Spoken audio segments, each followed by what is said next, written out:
Hey everybody, it is Mike. It is October the 12th. It's Monday. It's starting to get a little bit cold outside, and we got another video. So, the nature of this, I mean, really, this is the nature of all my videos, in my opinion, but the nature of this video is rewiring the nervous system, okay? And that is both literal and metaphorical. And so I'm going to start off with a story. I'm going to start off with a little story here. This is a personal story. Right here. Let me go make this a little bit bigger. Actually, no, I'm going to start off right here. Let's start with this. All right, so this is a walking stick. You see this walking stick? There it is, right there. I like to think I make a pretty good walking stick. I just want to stand right here. We've got this grips, or this part of the walking stick, we could see it right here a little bit more clearly, is it tells the hand where it is on the stick, because you're meant to spin the stick. Like a walking stick's not a cane. It's not meant to help you walk. It's not to assist you walking. It's like something you carry when you're out on a stroll, and that phrase is going to make sense in a moment. Here's the tip, or the end of this one, the butt end. This is I think this might be a rock. I don't recall this one. But you see how it's just like it blends in here beautifully. Let me show you this. I'm working on one right now. This is what it looks like before it's stained. It's covered in sand. The sand is like, it's a layer of wood glue and just regular beach sand, and it creates this cement-like, very, very thin but very, very strong protector of the wood. Makes it strong. This one right here, this is a fossilized sand dollar I have on the butt end, and what I have right here, that's a piece of anthracite, and it's going to be pretty cool. As I said before, like for the right here is going to be where those rings are, so you can spin it around, and your hand always knows where it is. All right. So I was making this particular stick, or I was donating it for a fundraiser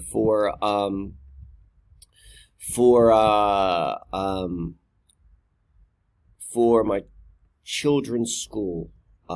Actually, for one of their classes, called a Susquehannock walking stick. And so it takes a lot to make these sticks, like as you saw what the end product looked like in those pictures, like and what it looks like in process. Like there's a lot of steps that goes into it. And a lot of it is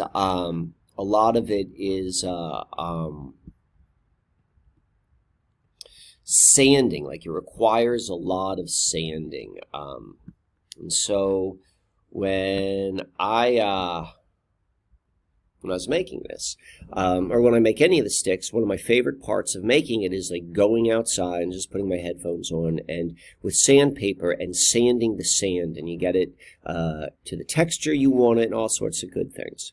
So I'm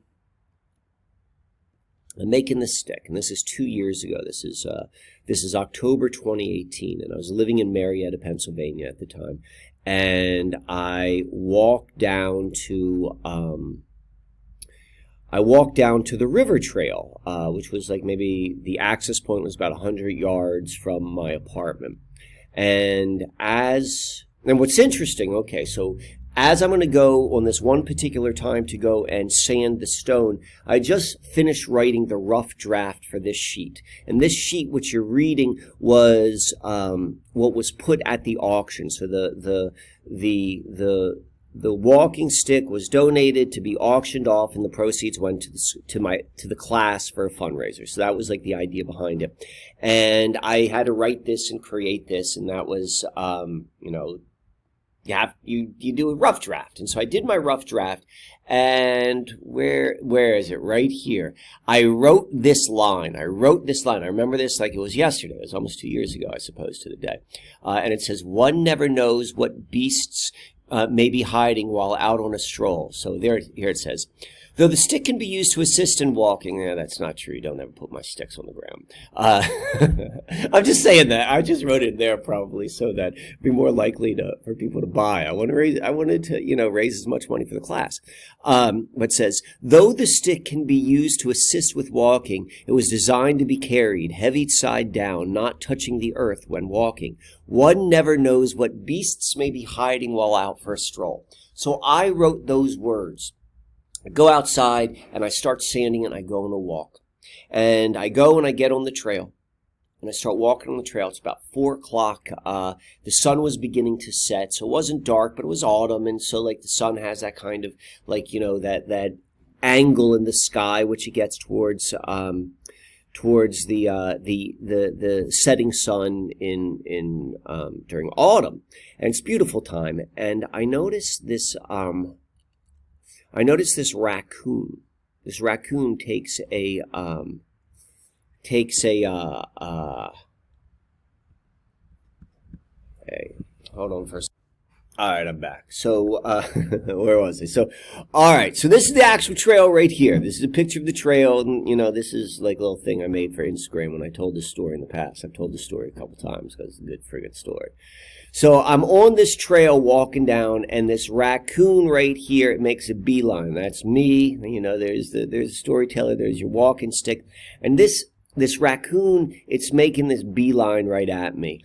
And it wasn't like necessarily aggressive with its movements, but it was coming right at me. It wasn't like growling. It wasn't like foaming at the mouth, but I also know enough about animals that it is uncommon to see raccoons, approach humans, particularly during the day.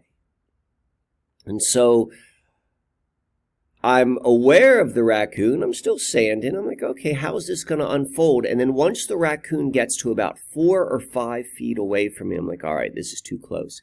And I take the butt or the tip of the walking stick and I push it right into the sternum of the raccoon. I'm like, back off, buddy. And then as soon as I do it, this raccoon gets up on its hind legs and, this is no exaggeration. It just starts attacking. And I'm like pushing it back with a stick and it's coming right at me and it's going back and forth. There are like maybe 5 or 6 people watching this thing unfold, like, gasping in horror and taking pictures. And I'm going on in my mind, like, I'm like, is this really happening? Am I really having a battle with a wild animal? And like, it was surreal. It was so friggin' strange. And I was going back and forth, and I didn't know how this was going to end. And then all of a sudden, I got this idea in my head. This, like, it was instantaneous. I had this idea, and as soon as the idea popped in my head, my body responded to it. And what happened was, I took this stick, and I threw it at the raccoon. That was the idea, was like, throw the stick at the raccoon. And I didn't throw it like a spear. I didn't throw it like, with the tip first. I threw it like broadside at the broadside of the raccoon. Like I almost like pushed it, like I pushed through it at the raccoon. And the moment it leaves my hands, the moment the stick leaves my hands, I'm like, oh crap, that was the worst idea. That was the only thing that's keeping this beast at bay. And it hit the raccoon. And all right, we got another guy. Hi. Yes, I do. So first thing is, what do we got there? Do we have any grass? All right. The bags. You have to empty out the bags? Okay. And then lastly, most importantly, I need to know your address. Okay, 1333 Valley. Go right ahead. Thank you.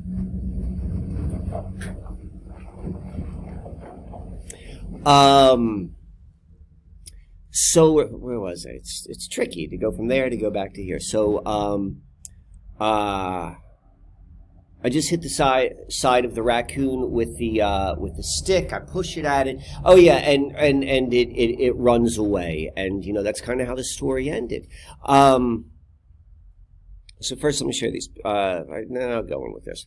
So the point of this, the point of all this, and it's going to make sense earlier or later on in this video, as I talk about what I did this weekend. This story came up this weekend. We're talking about rewiring our nervous system for what's coming. And I myself, you know, I practiced the keto for 3 years. And if you know what a keto is, like 3 years is a joke. And like, you know, at very best, I was like embarrassingly bad. But nonetheless, what a keto did for me was it rewired my nervous system. And it rewired my nervous system in such a way that you can find poise in an otherwise stressful situation. And so I'm going to encourage everyone to really become aware of poise and their own experiences of, like, you know, however it is that you rewire your nervous system. A lot of what I'm trying to do with teaching and explaining about 4D, 5D, and 3D is at least to intellectually understand the differences of consciousness, which ties in very much to the rewiring of the nervous system. But we're going to get in more on that. So let's go to this part of the story. This is fun. I'm going to drop this down to 50%. So, yeah. So this is the stick.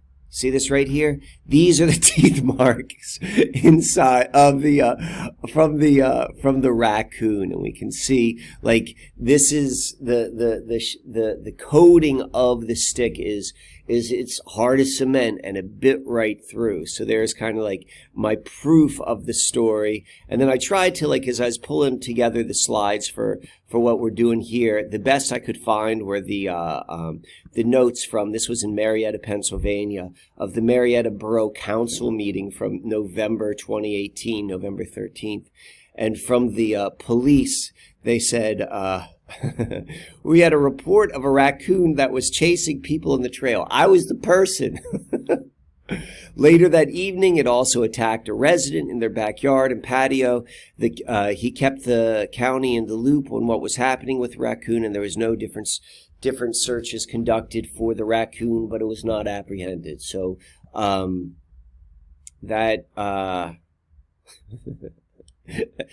I tell these stories, and, you know, I want you to realize I'm not making this stuff up. Maybe I exaggerate a little bit when I tell the story, because that's half the fun. But, like, this stuff really happened. Like, I really did get attacked by a raccoon with that stick, and I really did push it back. So I mean, there's not much exaggeration. I'd say that's 90% an accurate description. But all right. So the reason I'm telling you all this is because I talked about the fourth D consciousness last time, and the reason why that's important is because it's coming. It's coming. The line in the sand is going to be drawn real soon, or at least it certainly looks like it. And there has to be a mental preparation. And part of it is to recognize what's going to come. I don't really think there's that much preparation you can do for, like, what it's going to look like, but just knowing, like, you know, in the same way, like, I practiced keto in a way that rewired my nervous system. I didn't go and do any keto moves to a friggin' raccoon, but what I did do was I reacted with poise, and I trusted my own intuition and my own instincts. So, you know, so what's it probably going to look like? Well, this is the most, you know, if you're following along, this is probably where what makes the most amount of sense of how it's first going to be showing itself. This thing called the Commons Project. You know, there's a lot being written about this. How your post-corona life will be controlled by the Rockefeller and Clinton Foundation funded COVID apps. So it's called the Commons Project, and here we go. This is what I'm looking for. Here are the 3 apps: Common Health, COVID Check, Common Pass, and you're going to need this. You know, the people are going to, this is what's going to probably be the first step in the tracking system of going back into, quote unquote, normal life. It's never going to be normal again, but to exist within the bubble. And that's what this is all about right now. There's the bubble, the line of existence of how you live your life, 4D reality, and particularly in the Saturnian expression, is going to be unbelievably walled off. And you're either in it completely or you're out of it completely. And, there was a time where you could kind of maybe straddle both sides. Maybe there's a way for a little bit more straddling. We're not certain, but I think that we need to start becoming prepared for, you can't straddle. And if you are going to be on the inside, you're going to have all of these different things. And, it's going to start with your phone, and it's going to be, it's going to dictate whether or not you can go to stores, whether or not you can travel, probably every part of life. And so what that means is you need to start to become mentally prepared that if you're not going to be part of it, there's got to be other ways to live. That's really what more of the 5D stuff is, but we're still talking a little bit 4D, and we're going to see how it actually is showing itself in material reality. I mean, right here's a story from a couple days ago talking about how at Heathrow Airport in London, they're already starting to use the Common Pass. This is all the Commons Project. We could see right here the Commons Project was established with support from the Rockefeller Foundation. No surprise, no surprise, no surprise. It's not going to just be travel.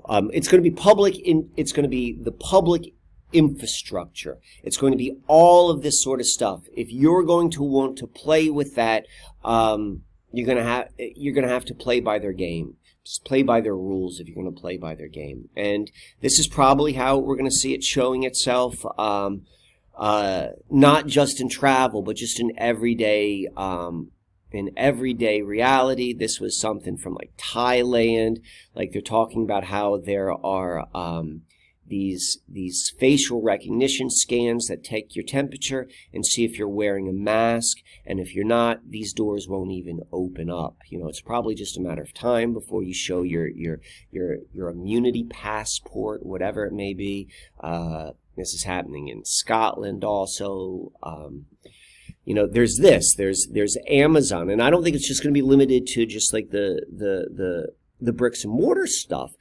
Amazon has introduced this luxury stores where you can't buy anything unless you're invited. And so we're already beginning to see the application of we're not even going to let you buy anything here if you cannot prove. This is my assumption. This is what just makes common sense to me. Maybe it'll happen, maybe it won't. And this isn't meant to be scary. It's meant to be okay, let's start rewiring our mentality for what is going to come so that we can go and navigate correctly. But Amazon's already showing that they're going to have stores where they're going to limit what you can buy. And this is just based upon their luxury stores, I think, have the only way you can purchase from that is if you receive an invitation from Amazon. Right now, it's only kind of going out to people who buy a lot of expensive stuff. You could ask to be on a wait list, and but you can see all parts of life are probably going to be affected, or you can see how it's going to be affected if you do not have these apps and that show that you've had your vaccines or that you've taken your tests and you passed negative. Even without that, it's a very, very logical explanation or thought that your banking, you have to have it for banking in all parts because, we're in this together.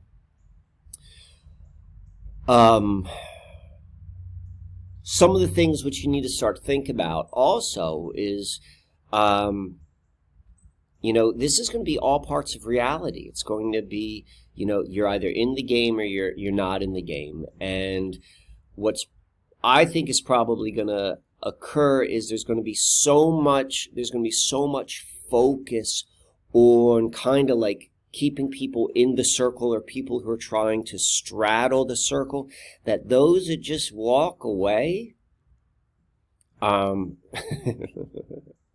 probably going to be easier initially than later. But the things you have to become aware of is that every part that is still connected to that outer world, to this world, this computer-based world, is another hook into fourth dimensional consciousness. And every part of you that is connected to that, whether energetically, whether metaphorically, whether consciously, whether literally, it becomes more difficult to access different ways of being. So something which, I encourage you to begin to think about is, I'm not giving any legal advice, I'm not telling people what to do or what not to do, but these are the things that hold you into the system.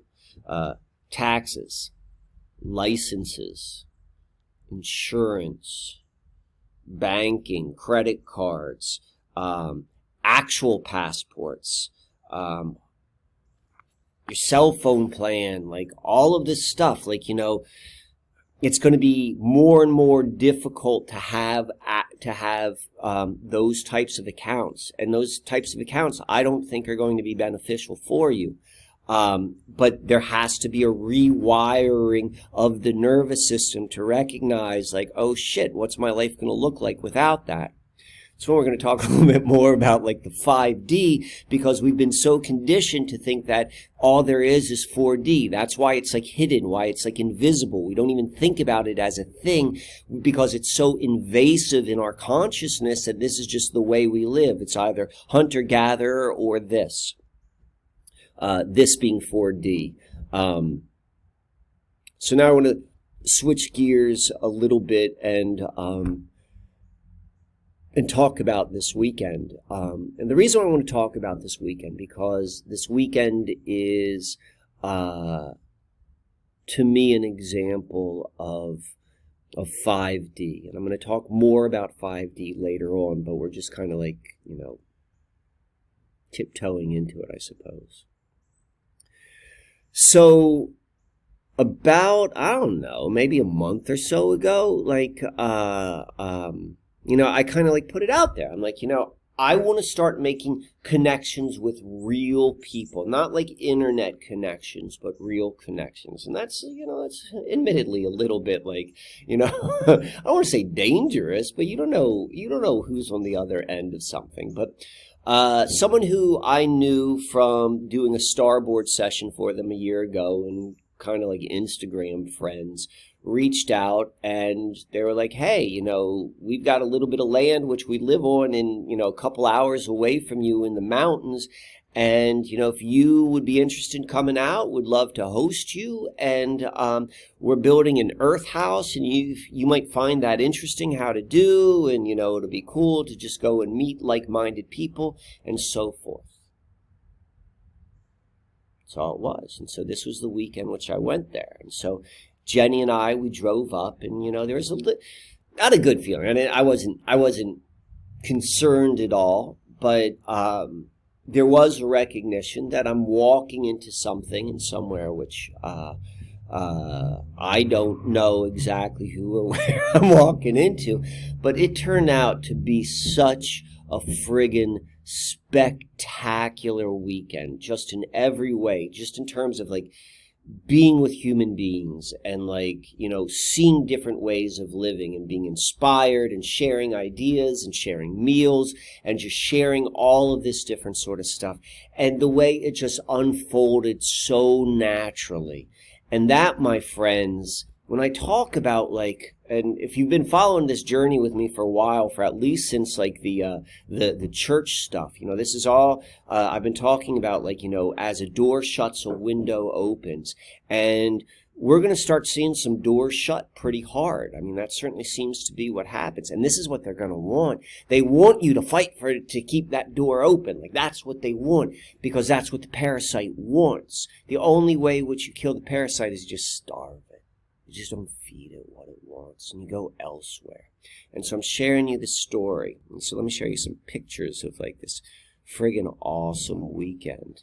You know, this is the Earth House. This is what they've got, like these 2 little trailers, and like Jenny and I stayed there, and they and Zach and Krista stayed here. This is the Earth House we're working on, and it was just spectacular. This is us right here. We're working on the Earth House. It was so much friggin' fun, like building this right here.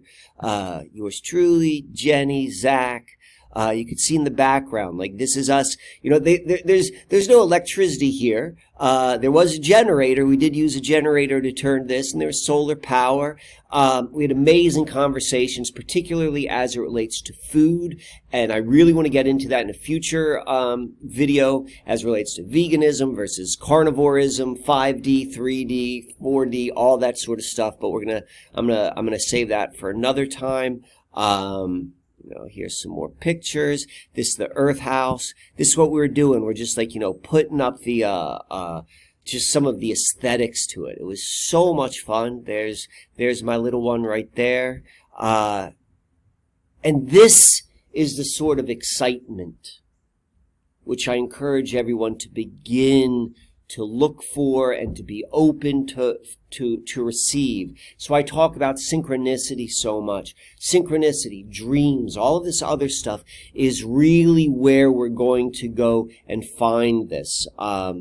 These golden threads to bring us an alternative experience reality. Like, I don't know how weird it's going to get. Like, when I talk here, I would say I hold back on at least 50% of how weird I think it's going to get. And that's mainly because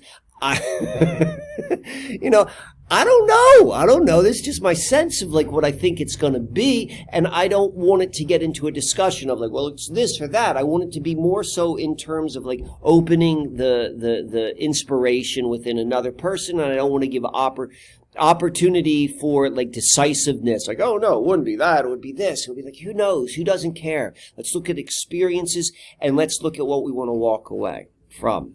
But that being said, I want to go to this next point. I don't know how many people here are aware I do like a pretty regular show with Emily Moyer. You could see that, you could find her on YouTube. And the whole notion of the show which we do is we more or less just talk about synchronicity and looking for connections and like using the same sort of techniques. We call it project kits, like based upon like me and Emily being 2 children who were most likely involved in government projects through summer camps, not necessarily knowing what we were involved in, and utilizing that type of mind technology to like play with it ourselves in terms of exploring and experiencing reality. And particularly in navigating this time, and particularly navigating it, utilizing synchronicity and so forth as a way to move through this strange time period. So if you're familiar with that, with that work, that's fantastic. If not, go look at for Emily Moyer on YouTube and subscribe and watch some of our shows. She does a whole bunch of shows with other people, so I recommend all of her stuff. But definitely what she and I do. And so when I returned back from this weekend, Emily and I recorded a show. We also have this other part where we like it's more, we call it summer camp, and it's more of like we open it up to people to participate in, and we're seeing what sort of webs we can connect through synchronicity and intention. But nonetheless, so when I was here, me and Zach had a big conversation about golf. You know, I like to play golf. I think golf is a really, really interesting pastime. And and that came up. I don't ever talk about golf. And it's just hasn't been part of my life for about 10 years, but that came up with me and Zach. During our time this weekend. And then when I was with Emily, golf came up again. And this time as it relates to the Esalen Institute, if you're familiar with that. And, you know, talk about that in CIA and particularly Michael Murphy, who was the founder of the Esalen Institute. And we talked about golf because he wrote a book called Magic in the Kingdom, and he talked about golf being a deep esoteric pursuit.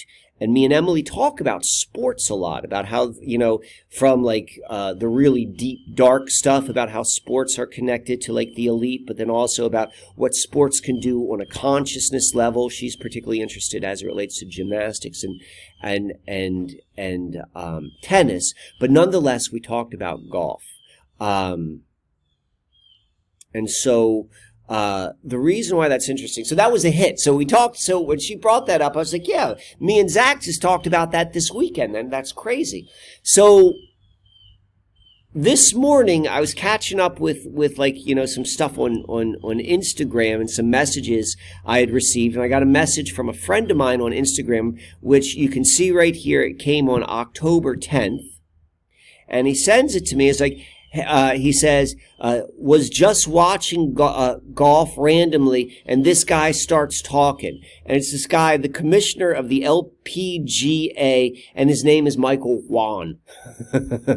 And I'm not going to go into it, but that hit, in that whole article, it hit on 3 friggin' levels deep in terms of synchronicity. And the reason why I'm sharing this is like that, and the dream world, and so much stuff I know in my life, and I know in the people who I'm connecting with personally in my personal life. It is going up a level. It is getting more and more intense and more tangible. Just as the same time as this is becoming more and more tangible. I encourage everyone here, really begin to putting more and more emphasis in terms of like, that part of life, looking for these synchronicities, their dreams, understanding like, at least what is coming. What are you willing to give up? I talked about that before. Addictions. What are you willing to give up? You may not have to necessarily give it up, but you have to very much be willing to give it up. And you can't fool yourself. I think that's a big part of the navigation of these times. So, all right, I want to go end with, I want to conclude this with another story. And the story is another kind of like an Aikido story. The reason like Aikido came up is Zach and Krista had a very strong influence from Japanese culture and just consciousness. And Aikido fits into that. And we shared our own experiences with what we thought of the Japanese culture. So it's another Aikido story. Another example of how, despite the fact by no means would I call myself like remotely, skilled in anything like that. But on the same time, I will say this, my nervous system was completely rewired. And I know a lot of guys, I've had my influence. Like, I studied at an Aikido dojo 8 years ago, and the connections I made through that dojo, which no longer involves anything with Aikido, are some of the strongest connections which I still experience to this day. And though I do not consider myself by any stretch of the imagination skilled in any sort of martial arts, it completely rewired my consciousness and my nervous system. And I gave you an example on that trail of like, at the very least, how I kept my poise and a little bit of like knowing how to handle a stick. So now I got another story, and this one's a little bit more like, a little bit more extreme. So take a step back. I'm going to talk about bikes. I like bikes. I really like bikes. I think like that was the peak with the relationship between man and machine was the bicycle. And I've got a certain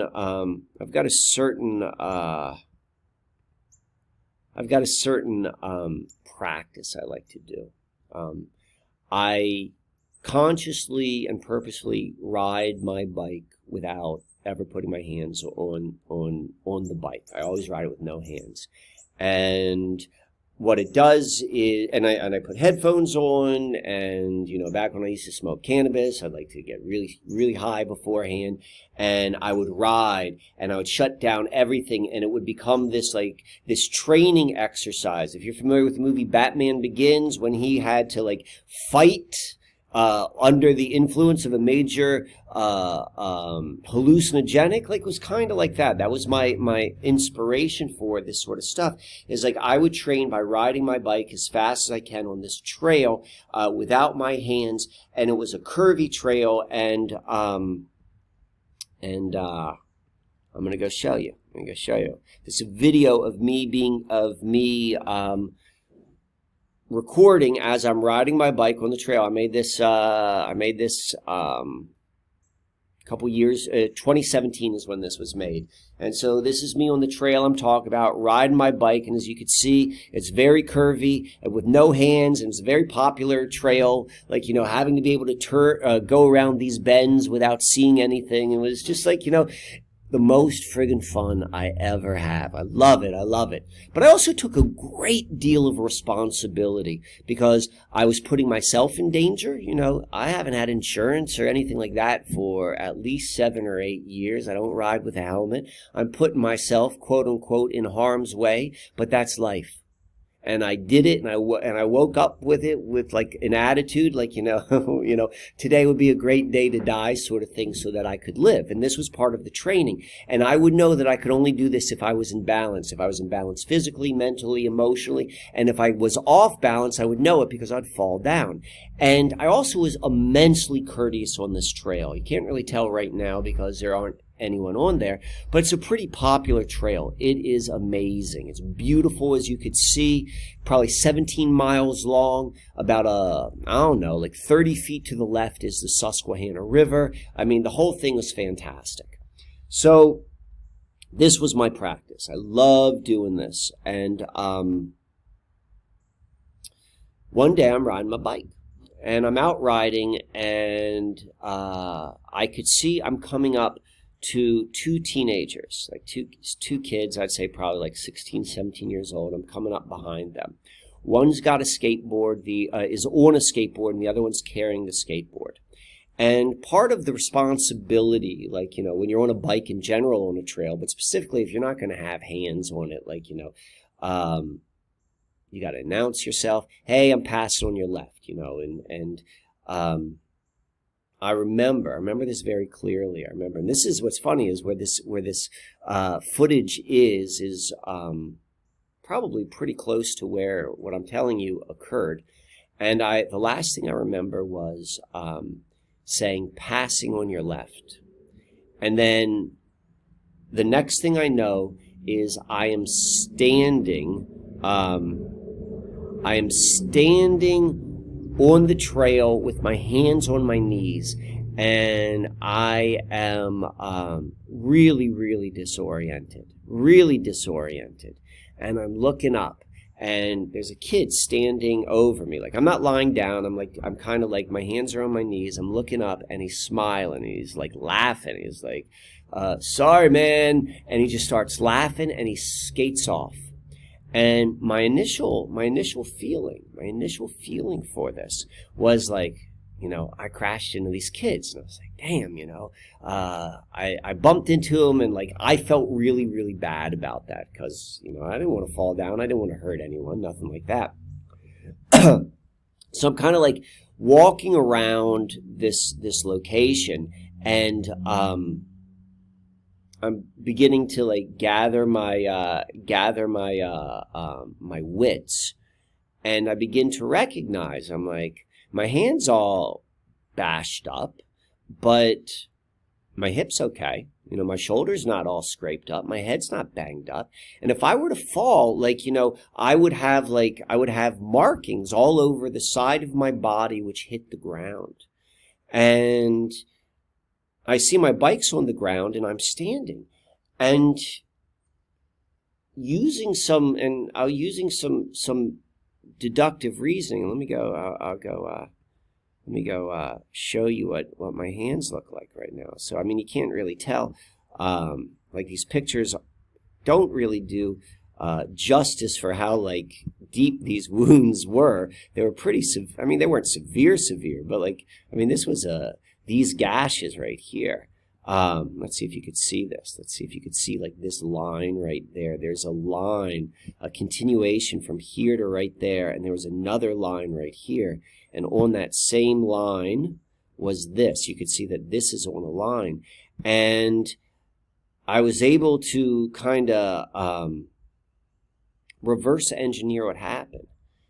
And when I was passing the kid, he turned around and he hit me with his friggin' skateboard.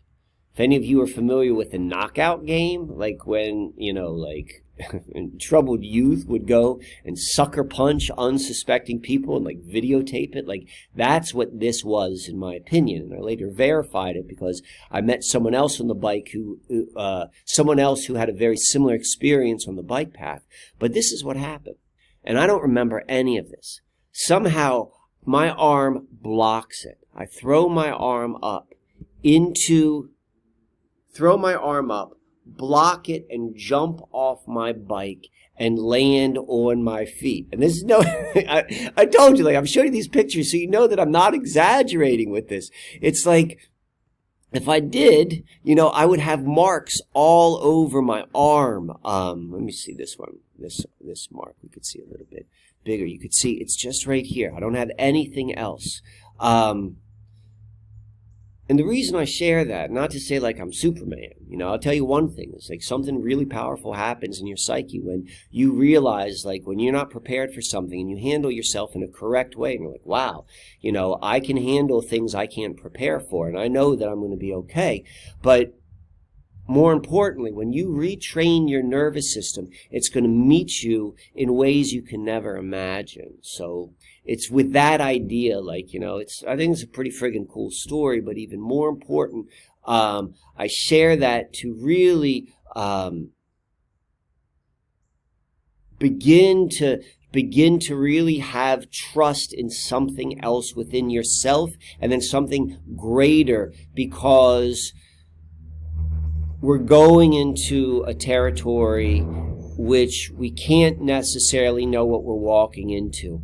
But every single thing that you have done in your life, I guarantee, has prepared you for it. And the skills you have are unique to you, as the skills I have are the unique to me. And I know I don't have all the skills for what it takes, and I know you don't have all the skills for what it takes to navigate through what is coming. But what I do know is that through synchronicity and through a kindness and an openness to other human beings, we're going to be able to, we're going to be able to cross this bridge. So I guess it's with that is what I want to conclude with. This is Mike. I hope you enjoyed the stories. I'm going to be coming back hopefully this week, maybe early next week, with much more detail on what fifth dimensional consciousness means, looks like, ways to develop it. So enjoy the week. Start from there. See you, my friends.